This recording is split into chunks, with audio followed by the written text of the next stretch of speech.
આપ સૌને મારા પ્રણામ. તમારામાં બિરાજતા કૃષ્ણને મારા પ્રણામ. સૌ વૈષ્ણવોને મારા પ્રણામ. હમણાં મને પૂજારીશ્રીએ કહ્યું કે હું અહીંયા સેવામાં છું, લક્ષ્મીનારાયણની પૂજા કરું છું. એટલે મેં એમને કહ્યું, મેં એકદમ નસીબદાર છો, રોજ સવારે ઉઠીને લક્ષ્મીનારાયણ પાસે આવવા મળે, એનાથી વધારે તો શું જોઈએ?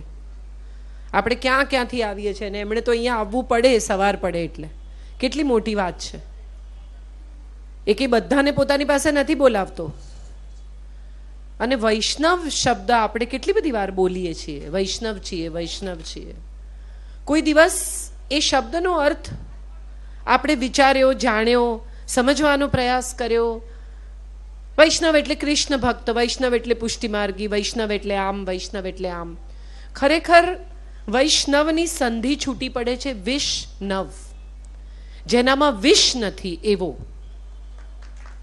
જે ક્યારેય કોઈની ઈર્ષા નથી કરતો, ક્યારેય કોઈને માટે મનમાં વિષ નથી રાખતો, જે ક્યારેય કોઈની વિરુદ્ધ, જેના મનમાં ક્યારેય ઝેર નથી, ઈર્ષા નથી, તિરસ્કાર નથી, એને વૈષ્ણવ કહેવાય. માટે નરસિંહ મહેતાએ લખ્યું છે કે ભાઈ વૈષ્ણવ જન તો તેને રે કહીએ. આ વૈષ્ણવનો અર્થ છે. અને આપણે બધા અહીંયા જે ભેગા થયા છીએ કૃષ્ણ ભક્તો, વૈષ્ણવો, મારે વાત કરવાની છે ગીતા પર, પણ અહીં આરતી ચાલતી હતી ને મારો ભત્રીજો આવ્યો છે, અને આ બધામાં એક જ અલગ ફેસ છે, તમને દેખાશે. સો મને વિચાર એવો આવ્યો કે આપણે અહીંયા કહીએ છીએ કે શાંતાકારમ ભુજગશયનમ પદ્મનાભમ સુરેશમ.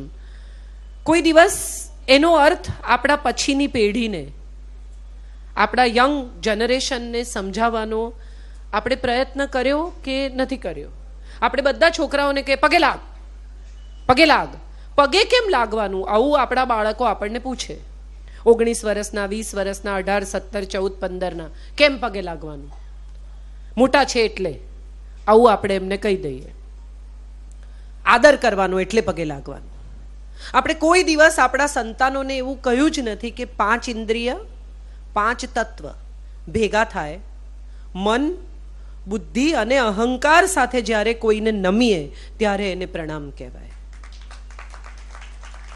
પગે લાગ ના, પગે ના લાગ. તારા મન, બુદ્ધિ અને અહંકાર સાથે જો તું કોઈનો આદર કરતો હોય તો નમ.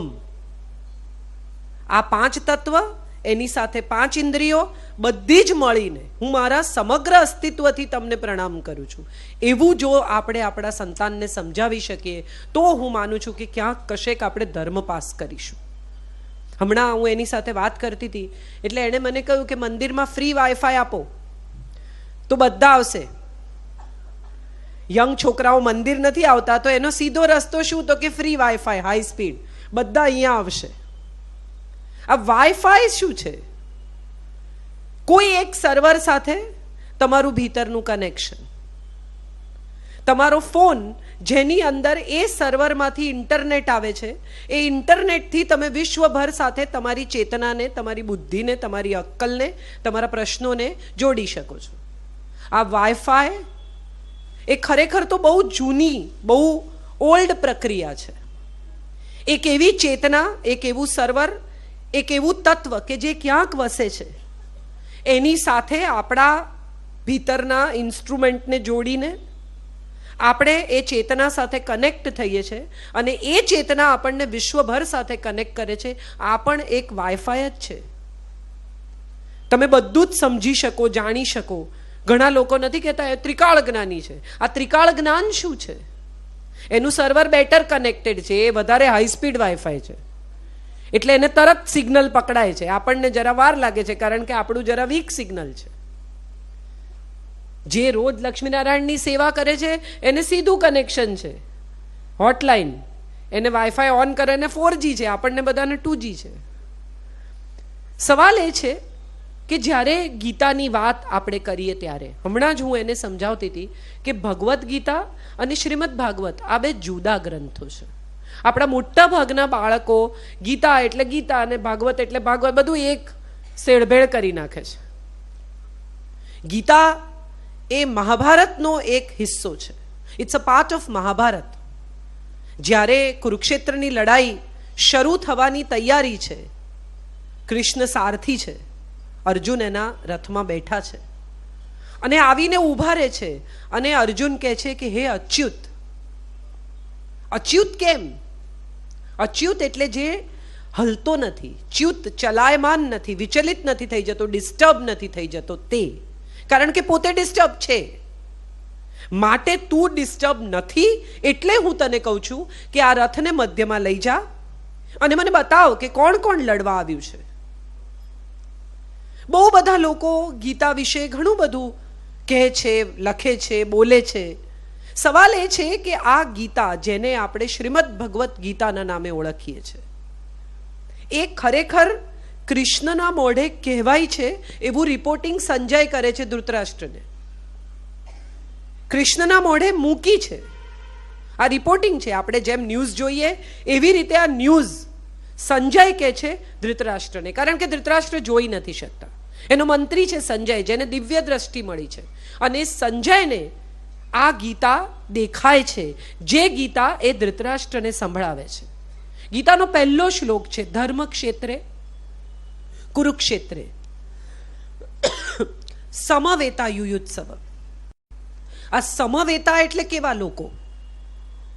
જે બધા એક વિચારના છે. અહીં ભેગા થયેલા લોકો પણ સમવેતા છે. ભક્તિ સમવેતા છે, શ્રદ્ધા સમવેતા છે, જ્ઞાન સમવેતા છે. ત્યાં કોણ છે? યુયુત્સુ, યુદ્ધ માટે તૈયાર, યુદ્ધ માટે ઉત્સુક, યુદ્ધ વિશે લડનારા. એવા આ યુદ્ધના લોકો જે એક વિચાર ધરાવે છે એવા ભેગા થયા છે. અને હે સંજય, તું મને કહે કે ત્યાં મારા અને પાંડવ, મામકાહા પાંડવાશ્ચૈવ, શું કરે છે? જ્યાં મારા અને પાંડવ છૂટા પડે છે ને, ત્યાંથી કુરુક્ષેત્રની લડાઈ શરૂ થાય છે. જો એણે એમ કહ્યું હોત કે આપણા બાળકો ત્યાં શું કરે છે, તો કદાચ લડાઈ ન થાત. જ્યાં બે છૂટા પડ્યા, જ્યાં બે જણાએ એમ કહ્યું કે મારા ને પાંડવ, મારો ને મારા ભાઈનો દીકરો, આ બે જુદા પડી ગયા, અને જુદા પડ્યા ત્યાંથી ભાગ પડ્યા ત્યાંથી યુદ્ધ થયું. કોનો ભાગ મોટો? આ ઝઘડો એ જગતનો શાશ્વત ઝઘડો છે. હજી વધુ ની આપણી મજા છે. જાવેદ અખ્તરનો એક બહુ સરસ શેર છે. એ એમ કહે છે કે તેરા और मेरा बस एक ही गम है, तेरा और मेरा बस एक ही गम है, हर घर में एक कमरा कम है. બધાને એમ છે કે એક રૂમ જો વધારે હોત ને તો સ્ટોર રૂમમાં ટ્રાન્સફર કરી નાખત, એક રૂમ જો વધારે હોત ને તો લાઇબ્રેરી બનાવત, એક રૂમ જો વધારે હોત તો ગેસ્ટ રૂમ કરત. એક ગાડી લીધી, તરત એમ થાય કે આ વાઈફને બહાર જવું હોય છે ને હું લઈને નીકળી જાઉં છું, સમસ્યા. બીજી ગાડી લો. બીજી લીધી, ત્યાં છોકરા મોટા થઈ ગયા એટલે ત્રીજી ગાડી લીધા પછી સમસ્યા એ શરૂ થઈ કે પાર્કિંગ તો બે જ છે, એટલે હવે ત્રીજી ગાડી મૂકવી ક્યાં? બહાર મૂકો તો આવતા જતા લોકો કાચ ફોડી જાય, ઘસી જાય, એટલે કોકના પાર્કિંગમાં ઘુસાડી દીધી. કુરુક્ષેત્ર ચાલુ. એ તમારે ઘેર આવ્યા, ગાડી લઈ લો તમારી. શું કામ લઈ લઉં? મેં પહેલા મૂકી છે. યુદ્ધ શરૂ. મજાની વાત એ છે કે આપણે બધા જ ક્યાંક ને ક્યાંક, કશેક ને કશેક યુદ્ધ કરવા માટે આવેલા લોકો છીએ. એની જ્યારે વાત કરવામાં આવે ત્યારે શાંત આકારમ, જેનો આકાર શાંત છે, જે સૂતા છે, જે સ્થિર ચિત્ત છે, હાય નથી, જેને સતત સૂતા રહેવું પણ સહેલું નથી. કેટલાક લોકો તો ઊંઘમાંય જાગતા હોય છે. કોણ આવ્યો? કોને બોલાયા? કોનો ફોન છે? કેટલા બધા લોકોને આપણે ઓળખીએ છીએ કે માળા કરતા હોય, કુકરની બીજી સીટી વાગી, તો તમે આ સીટી ગણો છો કે માળા ગણો છો? આવા લોકોને આપણે ઓળખીએ છીએ, બરાબર? તો આ શાંત આકારમ છે. એનો આકાર શાંત છે. એને કોઈ પ્રકારની ઉતાવળ નથી, કોઈ પ્રકારની હાય નથી, અને માટે પાતાળમાં છે, સૌથી નીચે. એને ક્યાંય ઉપર નથી ચડવું, એને ક્યાંય કોઈની ઉપર બેસી નથી જવું, એને ક્યાંય વટ નથી પાડી દેવો. એ કોઈ હરીફાઈમાં જ નથી, એ પાતાળમાં છે. શાંતાકારમ ભુજગ શયનમ, સાપ પર સૂતો છે, ઝેર પર સૂઈ ગયો છે સાહેબ. તમારા ઘરમાં ખાવાનું બગડી ગયું કે નહીં એ વિષય આપણું મગજ કેટલું ચાલતું હોય છે. ઊંઘમાંથી ઉઠીને આપણે જોઈ આવીએ ફ્રીજમાં મૂક્યું કે નહીં દૂધ, આ લોકોએ બહાર જઈને ફોન કરે ગીઝર ચાલુ રહી ગયું છે, દૂધ ફ્રીજમાં મૂકજે, દહીં મેળવીને નીકળી છું એ પાછું ફ્રીજમાં મૂકજે નહીં તો ખાટું થઈ જશે.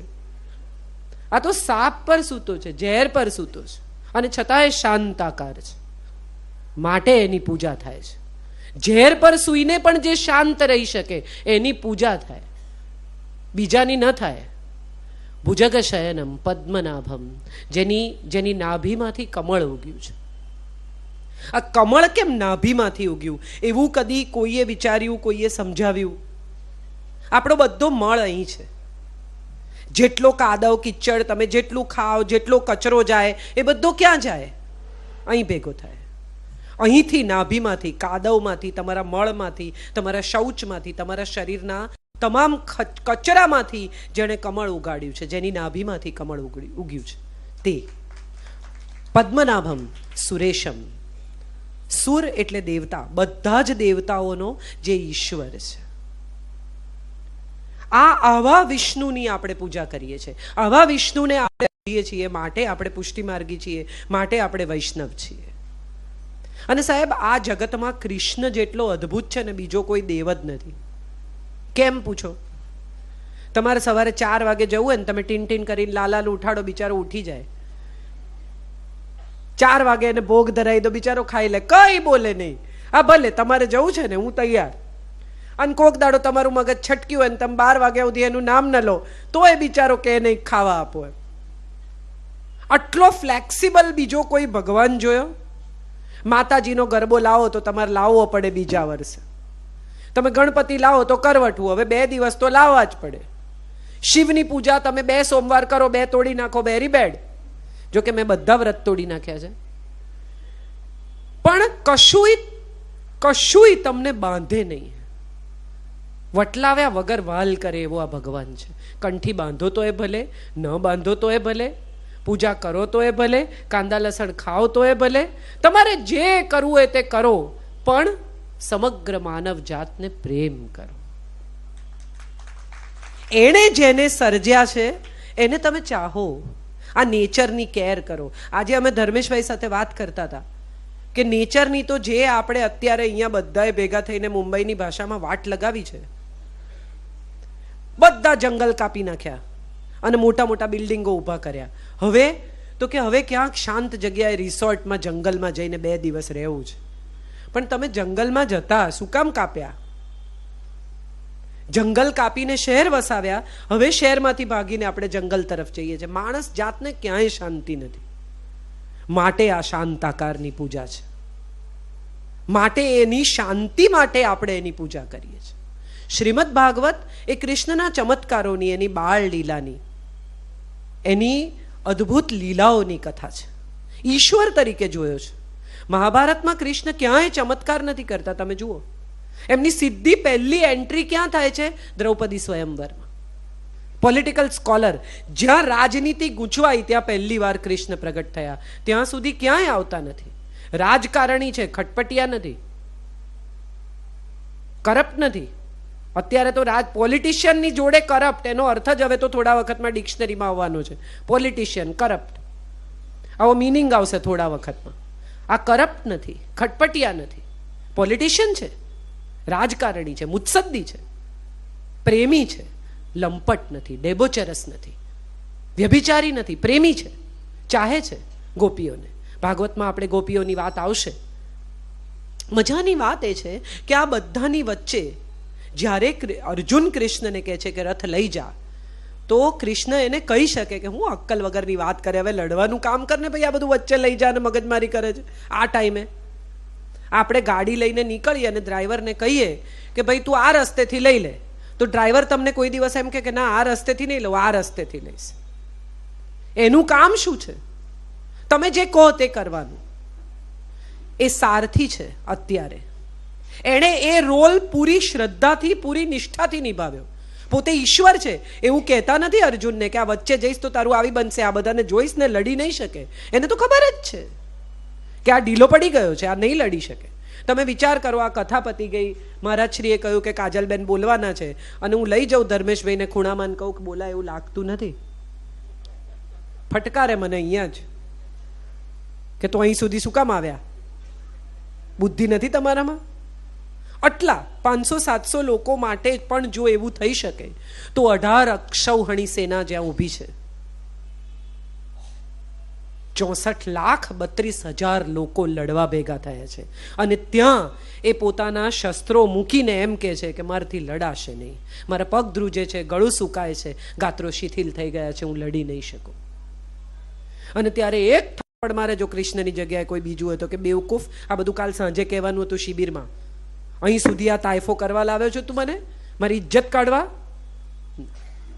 આ કૃષ્ણ છે. શાંત ચિત્તે પહેલો આખો અર્જુન વિષાદ યોગ પૂરો થાય છે. તમે કોઈ પણ દિવસ કોઈ પણ સાયકેટ્રિસ્ટને ત્યાં જાઓ તો શાંત ચિત્તે તમે જે કહો છો ને એ પહેલું એ સાંભળી લે. કોઈ પણ સાયકોલોજિસ્ટ, કોઈ પણ સાયકેટ્રિસ્ટ તમારી વાત સાંભળે પહેલા. તમે ખાલી થાઓ, તમારે જે કહેવું છે તે કહી દો, એ પછી એ તમને સલાહ આપવાની શરૂ કરે. કૃષ્ણ જેવો કોઈ સાયકેટ્રિસ્ટ નથી. શાંત ચિત્તે અર્જુનને જે કહેવું છે તે પૂરું થાય છે, વિષાદ યોગ પૂરો થાય છે, અને પછી પોતાની વાત કહેવાની શરૂ કરે છે ખાલી કરીને. એક ગુરુ હતા, એનો શિષ્ય રોજ એની પાસે જઈને એને કહે મને જ્ઞાન આપો, મને જ્ઞાન આપો, મને જ્ઞાન આપો. તે ગુરુએ એક દિવસ કહ્યું કે આ ટી છે ને, કેટલીમાં ભરી છે ચા, એને કપમાં રેડ. એટલે પેલા જોયું ને કહ્યું કરે આમાં તો ઓલરેડી ચા છે, હું કેવી રીતે રેડું? એટલે ગુરુએ કહ્યું રેડે તો શું થાય, રેડ? તો એને કહું છલકાઈ જાય, આમાં માયા જ નહીં ને, ઓલરેડી ચા છે. અને ત્યારે ગુરુએ કહ્યું કે જ્ઞાનનું પણ એવું જ છે, ખાલી થવું પડે તો કશું ભરાય. તારામાં બહુ બુદ્ધિ હોય તો હું તને નહીં બુદ્ધિ આપી શકું. રિક્ત થઈને આવ, ખાલી થઈને આવ, શરણે આવ. સર્વધર્મ પરિત્યાજ્ય મામેકમ શરણમ વ્રજ.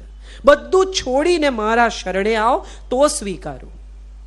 એમ તું તારું અડધું ચલાવે ને મારું અડધું ચલાવે ને એવું કંઈ થાય નહીં. આપણા બધાના પ્રોબ્લેમ શું છે? આપણા બધાના જ છે. હું એવી છું કે માતાજીને બોલાવી, એણે ના સાંભળ્યું તો શંકર ભગવાન, શંકર ભગવાનનું ના ચાલ્યું તો હનુમાન ચાલીસા, હનુમાન ચાલીસા ના ચાલ્યા તો સાંઈ બાબા.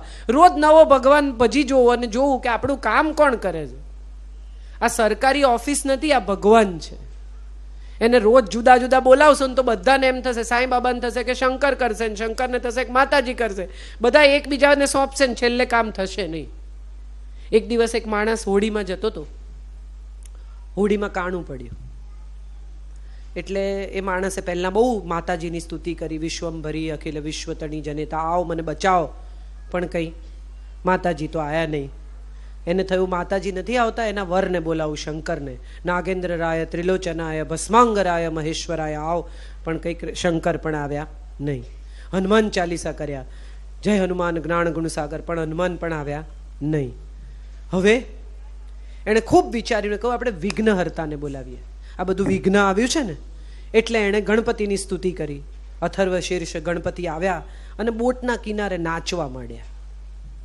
એટલે પેલાએ કહ્યું કે તને શરમ નથી આવતી? આ બોડી હમણાં ડૂબી જશે, તું નાચે છે અહીંયા, મારો જીવ જશે. એટલે ગણપતિએ કહ્યું કે કેમ દર વર્ષે મને ડૂબાડીને તું નાચે છે ને, હવે મારો વારો. તું નથી લઈ જતો મને નાચતો નાચતો ડૂબાડવા, આ વર્ષે હું તને ડૂબાડીને નાચું. મજાની વાત એ છે કે આપણે કોઈ દિવસ ઈશ્વરને ઈશ્વરની જેમ જોયો જ નથી. પથ્થરની મૂર્તિ છે, છૂટા ફૂલ પેકો, છૂટા ચોખા મારો, એના પર દૂધ ઢોળો, એને ત્રાસ વર્તાવો, ચીકણું, ઘોંઘાટ, ગંદકી એવું કરી મૂકો કે કંટાળીને ત્યાં રહે જ નહીં. હમણાં થોડા વખત પહેલા મારા ઘરની પાછળ આખી રાત હનુમાન ચાલીસા ચાલ્યા. એટલે રાતે 12 વાગે મેં પોલીસને ફોન કર્યો. મેં કીધું ભાઈ આ લાઉડ સ્પીકર હવે ત્રાસ આપે છે, કોક આવો. એટલે પોલીસની મોબાઈલ વાન આવીને લોકોએ બંધ કરાવ્યું. પછી જે લોકોએ આ હનુમાન ચાલીસા રાખેલા એ લોકોએ તપાસ કરી કે ભાઈ ફોન કોણે કર્યો હતો. એટલે ખબર પડી કે કાજલે કર્યો હતો. એટલે એ બધી આખી કમિટી મને મળવા આવી. એટલે મેં કીધું 12 વાગ્યા ને પછી હનુમાનજીએ કંટાળ્યા, એટલે મેં કીધું મેં બંધ કરાવ્યું લાઉડ સ્પીકર. એટલે કે તમને કોણે કીધું? મેં કીધું હનુમાનજીનો ફોન આવ્યો મારા પર કે બેન આ ઘણું થયું, હવે બંધ કરાવો. એટલે એક ક્ષણ માટે લોકોને એમ થયું કે આ શું કહે છે, પછી એમને સમજાયું કે હું મજાક કરું છું. મહત્વની વાત એ છે કે ઈશ્વરને પણ ઘોંઘાટ, અવાજ, ત્રાસ નથી ગમતો.